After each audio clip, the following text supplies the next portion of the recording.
जय Hind friend, job search YouTube channel में आपका स्वागत है। आज इस वीडियो में हम बात करने वाले हैं इन्फेंट्री स्कूल मऊ में 6 नवंबर 2022 को आपका कुक का एग्जाम हुआ है। उसके बारे में कंप्लीट जानकारी लेने वाले हैं। कितने कैंडिडेट को बुलाया गया था और पेपर इतना इजी रहा कि आपकी मेरिट बहुत ही जाने वाली है।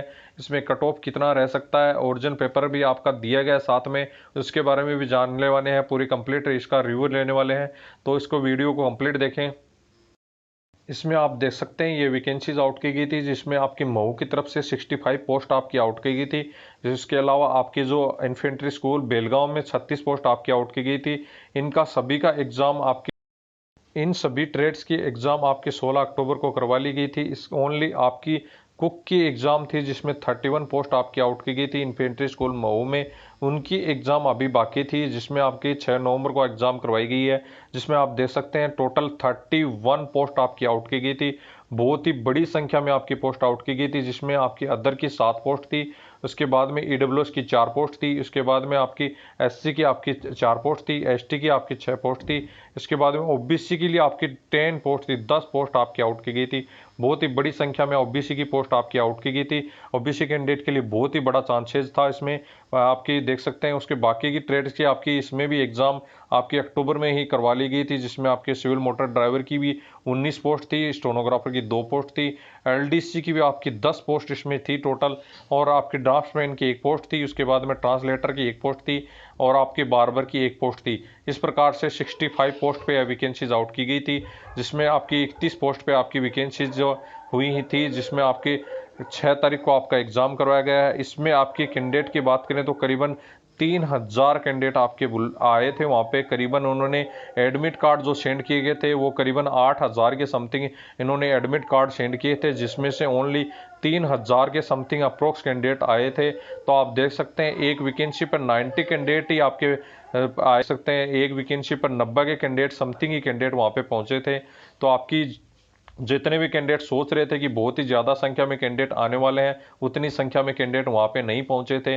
तो आपका कट ऑफ इसमें कम होने के चांसेस रह जाते हैं। लेकिन आपका जो पेपर देखने के बाद में आप यदि कहें कि जो कट ऑफ कितना रह सकता है, तो आपको मैं बता दूं कट ऑफ बहुत ही हाई जाने वाला है। माइनस मार्किंग आपकी नहीं थी। इसके अलावा दूसरी बात यह थी कि पेपर इतना ईजी था कि आपका 10th में पास कर, यदि आप 10th में हैं अभी फिलहाल और आप यदि अभी पढ़ाई कर रहे हैं तो भी आप उस पेपर को सोल्व कर सकते हैं। इतना इजी पेपर आपका दिया गया था। जीके तो आपकी 50 क्वेश्चन ऐसे दिए गए थे कि आपका 6 क्लास का बच्चा भी आप उसको कर सकता है। इतनी नॉर्मल जीके आपकी दी गई थी। जीके के 50 क्वेश्चन थे, आपकी माइनस मार्किंग भी नहीं थी।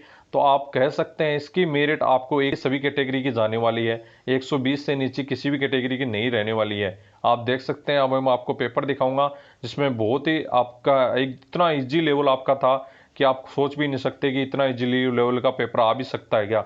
जिस भी कैंडिडेट ने नहीं दिया उनको बड़ा धोखा होगा कि इतना इजी पेपर मैं देता तो शायद मैं इसमें से 140 से ऊपर के नंबर ला सकता था। बहुत सारे कैंडिडेट का मैंने रिव्यू लिया है, जिसमें से पता चला है कि लगभग कैंडिडेट के 140 से अबो मार्क्स प्राप्त कर रहे हैं।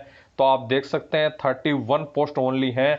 स्किल टेस्ट थोड़ा मायने रखता है। स्किल टेस्ट में यदि आपने पास किया है उसके भी मार्क्स रखे जा सकते हैं। तो यदि उसमें भी आपने स्किल टेस्ट का भी थोड़ा आपको रख सकते हैं। पिछली बार की वैकेंसीज की बात करें तो उसमें आपके कैंडिडेट आपके बहुत ही ज़्यादा संख्या में बुलाए गए थे। 25 कैंडिडेट एक वैकेंसी पर आपके स्किल टेस्ट के लिए बुलाए गए थे। आप सोच सकते हैं कितनी बड़ी संख्या में कैंडिडेट को बुलाया गया था। यदि आपके 31 पोस्ट आपकी हैं और इसमें से आपके 25 के आप इंटू करते हैं, तो आप कितने कैंडिडेट को बुलाते हैं आप खुद भी सोच सकते हैं। स्किल टेस्ट इस मायने रखता है, इसलिए थोड़ा आप कह सकते हैं कि मेरिट आपकी डाउन कहाँ आ जाती है, 110 पे। 110 से नीचे आपकी मेरिट रहने की किसी भी कैटेगरी में चांस है ही नहीं। आपकी इतनी इजी पेपर था आपका, बिल्कुल भी बहुत ही इजी लेवल का पेपर था। अभी मैं आपको पेपर दिखा देता हूं। उसके बाद में आप एग्जाम के रिजल्ट की बात करें तो ओमारशीट बेस आपकी एग्जाम थी। तो इसी ओमारशीट बेस एग्जाम की जो एग्जाम की बात करें तो आपकी सभी जो ओमारशीट बेस ही एग्जाम ली गई है, तो उसकी बात करें तो मैं आपको बता दूं कि शायद हो सकता है आपका 1 मंथ के अंदर अंदर आपका रिजल्ट के लिए, स्किल टेस्ट के लिए आपके लेटर भेज दिए जाएं। आपका हो सकता है नवंबर में स्किल टेस्ट लास्ट में आपके करवाने के चांसेज हैं, क्योंकि ओमारशीट बेस्ड आपकी जो एग्ज़ाम होती है उसमें आपकी कॉपी चेक करने में बिल्कुल भी टाइम नहीं लगता है। बिल्कुल आपको 2 दिन में पूरी कॉपी चेक हो सकती है। रिजल्ट पूरा कंप्लीट 10 डेज के अंदर पूरा कंप्लीट तैयार किया जा सकता है और स्किल टेस्ट के लेटर भी आपको 1 महीने पहले भेजे जा सकते हैं। तो दिसंबर में तो कन्फर्म ही है कि आपका रिजल्ट जारी करने के चांसेस पूरे हैं। बाकी की डिपार्टमेंट पे डिपेंड करता है, वो कितना लंबा खींच सकता है वो खुद भी सोच सकते हैं। उसी हिसाब से देखें तो लेकिन जो ओमारशीट बेस का जो इस बार लगा है, मुझे अच्छा लगा कि उसमें ओमारशीट बेस एग्जाम होने के कारण ज़्यादा आपको टाइम नहीं लगने वाला है, बहुत ही जल्दी आपका सब कुछ हो जाएगा इसी प्रकार से। तो जो भी कैंडिडेट ने एग्जाम एलडीसी की मैं अभी बताया था आपको एक वीडियो में मैं भी बताया था कि MEG Bangalore Madras engineering group में आपने 6 वैकेंसी थी, 3 कैंडिडेट टोटल में से 3 कैंडिडेट ओनली टाइपिंग क्लियर कर पाए हैं। उसमें भी एक्यूरेसी अब उनको नहीं पता है कितनी है, एक्यूरेसी भी कम रह गई तो भी सिलेक्शन नहीं होगा, पूरी खाली जाएंगी। इस प्रकार से इसमें 10 वैकेंसी टोटल है। तो कितना अच्छा चांस है आपके पास वैकेंसीज के लिए जो भी एलडीसी के कैंडिडेट हैं। एलडीसी की आपकी कट ऑफ देखें तो 100 से अबो कट ऑफ आपकी रहेगी। जितने भी कैंडिडेट के पास यदि 100 से ज़्यादा आपके नंबर बढ़ने के चांस हैं, अप्रोक्स आपके बन रहे हैं। और SC ST कैटेगरी में यदि 90 से भी अबो बढ़ रहे हैं तो भी आप स्किल टेस्ट जो टाइपिंग की तैयारी स्टार्ट कर सकते हैं। उसका रिजल्ट बहुत ही जल्दी आने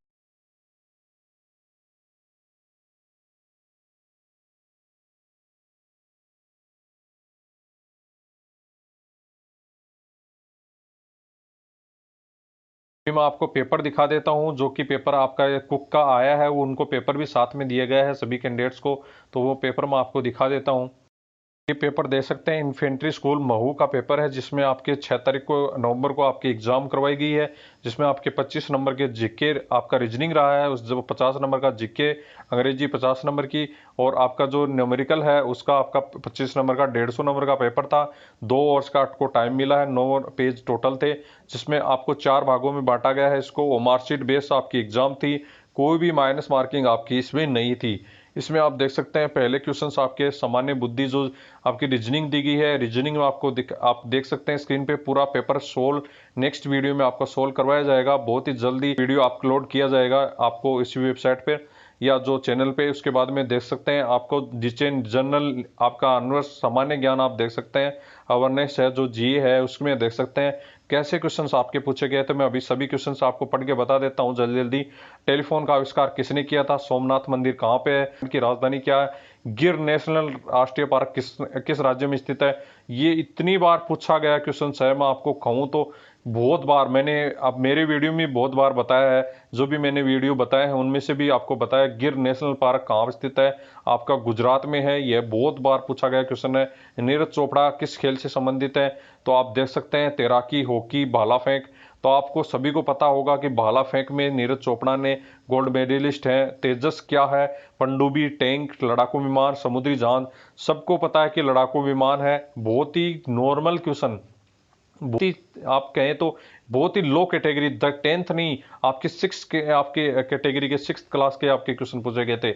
हरित क्रांति किसको बढ़ावा देती है? दूध, जंगल, पेड़ कटाई, फसल। तो इसमें फसल हो जाएगा। खजुराहो का मंदिर कहाँ स्थित है? इसके बाद में सूर्य से सबसे नजदीक कौन सा ग्रह है? भारत चीन युद्ध किस साल में हुआ था? उसके बाद में चार मीनार कहाँ स्थित है? उसके बाद में कौन सी गैस आग बुझाने के काम आती है? मध्य प्रदेश की राजधानी क्या है? कितनों वर्षों बाद में लीप वर्ष आता है? प्रकाश वर्ष की क्या इकाई है? निम्नलिखित में से कौन सा एक तारा है? गोवा में का आजाद कब हुआ था? T20 वर्ल्ड कप अभी फिलहाल में कहाँ हो रहा है? कथकली कहाँ किस राज्य से संबंधित है? भारत के कितने राज्य हैं? पानीपत पानीपत का पहला युद्ध कब लड़ा गया? यह पिछले क्वेश्चन भी पूछा गया था। पिछली जो इन्फेंट्री स्कूल की एग्जाम हुई थी उसमें भी आपका ये क्वेश्चन पूछा गया था, पानीपत का पहला युद्ध कब लड़ा गया था। मैंने पिछला एक वीडियो बनाया था जिसमें आपको बताया था।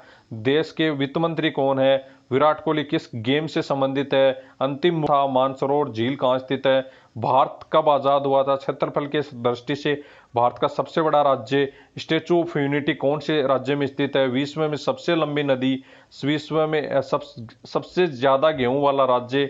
उसके बाद में आप देख सकते हैं सौर मंडल में कितने ग्रह हैं? भारत की सबसे लंबी नदी, भारत के सबसे साफ सवर शहर कौन सा है, उसके बाद में इंग्लैंड का प्रधानमंत्री कौन है जो अभी हाल ही में बना है, ऋषि सुनक, उसके बारे में भी यदि किसी कैंडिडेट को नहीं पता होगा तो वो बिल्कुल ही नील हो सकता है। जो भी करंट जीके बिल्कुल ही नहीं पढ़ता है, ऋषि सुनक अभी लेटेस्ट प्रधानमंत्री बने हैं, उसके बारे में बहुत विवाद चला था, अभी बहुत ही चैनल पे भी या जो भी आपके न्यूज चैनल पे बहुत ज्यादा दिखाया गया था उसका। ऋषि सुनक जो कि आपके भारतीय मूल के बताए गए थे, लेकिन एक्चुअली में वो भारतीय मूल के नहीं है। उसके बाद में दुनिया का सबसे अमीर आदमी कौन है, विश्व का सबसे बड़ा देश कौन सा है, चांद पे सबसे पहले व्यक्ति कौन गए कदम रखा था, विश्व का सबसे बड़ा लोकतंत्र है, कैसे क्वेश्चन पूछ लिए, 6th क्लास के क्वेश्चन पूछे गए सब। भारत आजाद हिंद फौज के संस्थापक सबसे बड़ा ग्रह कौन सा है, पिंक शहर जो पिंक सिटी के नाम से किसे जाना जाता है, महू किस राज्य में है, ये भी क्वेश्चन पूछ लिया गया कि महू कौन सी राज्य में स्थित है। ये भी आप यदि नहीं पता है तो उस कैंडिडेट को तो बिल्कुल मतलब जीके तो बिल्कुल ही नील बोल सकते हैं उसके लिए। अरुणाचल प्रदेश की राजधानी क्या है, महाभारत में अर्जुन को किसके पुत्र थे, कोविड किससे होता है, यह भी आपका क्वेश्चन पूछा गया है कोविड से। और बिल्कुल नॉर्मल क्वेश्चन, भारत पाकिस्तान की राजधानी कौन सी है, चिपको आंदोलन किसने प्रारंभ किया था। आप देख सकते हैं 50 क्वेश्चंस मैंने आपको बताया। इन 50 क्वेश्चंस में यदि कोई कैंडिडेट एक भी क्वेश्चन ऐसा है जो नहीं कर पा रहा है तो मैं बोल दूंगा उसके लिए, बोल दूंगा कि जीके बिल्कुल नहीं आती है उसको।